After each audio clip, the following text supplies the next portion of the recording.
থানাতে নিখোঁজ ডায়েরি করে এবং পুলিশ তৎক্ষণাৎই বিষয়টা নিয়ে হস্তক্ষেপ করে এবং খোঁজাখুঁজির পরে দেখা যায় যে তাকে দক্ষিণেশ্বর ব্রিজের উপরে শেষ সময় তার মোবাইল লোকেশন পাওয়া যাচ্ছিল এবং সেখানে গিয়েই পরবর্তীকালে দেখা যায় তার বাইকটি পড়ে আছে এবং শোনা যাচ্ছে তার সঙ্গে জুতোটাও ছিল।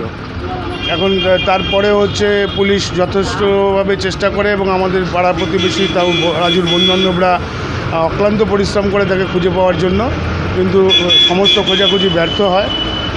তার পরবর্তীকালেও পুলিশ চেষ্টা করেছে বলে শুনছি যে তারা গঙ্গায় খোঁজাখুঁজি করার জন্য, কিন্তু শেষমেশ গতকাল রাত্রেবেলা ওই বিএসএফ ঘাট বলে যেটা দক্ষিণেশ্বরের পাশে, সেখানে রাজুর দেহ উদ্ধার হয় এবং এখন তার দেহ ময়নাতদন্তের জন্য কী করতেন উনি সাধারণভাবে বেশ কয়েক বছর ধরে ওই ঘর বাড়ি তৈরি করার কাজেই সঙ্গে যুক্ত ছিলেন।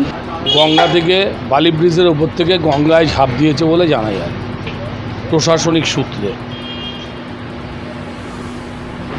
আমার ব্যক্তিগত ধারণা, বাড়ির লোকেদের সাথে কথাবার্তা বলে যেটুকু জানতে পেরেছি যে উনি আত্মহত্যা করেছেন, কেউ প্ররোচিত করেছেন বা খুন হয়েছেন এখন অবধি এরকম কোনো খবর নেই। তবে নিশ্চয়ই প্রশাসনিক তদন্তে প্রকৃতপক্ষে সত্য ঘটনার উদ্ঘাটন হবে।